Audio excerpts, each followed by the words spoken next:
cabdiqays baa maalin la casuumay markaasuu wuxuu igeeyey guri cusub oo qasri ah waana Denmark uu ka yimid markaas waa reer Denmark markaan qadeynay buu yiri cabdiyow hee gurigan anoo Denmark jira la ii dhisay waa koow aeroboortka markaan ka soo degay baa la igu soo qaaday baabuur furihii gacanta la iga saaray gurigan la keenay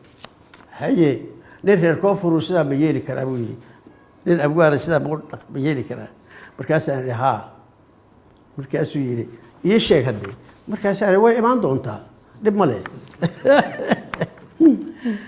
marka dadkaasu sidaasay heesta muxuu ahaa qiimo ay lahayd oo xildhibaanadooda ay ku xulayeen ma leedahay sidaan ma tahay ala ay xaal hadda bal waxaan isku dayayaa inaan akhriyo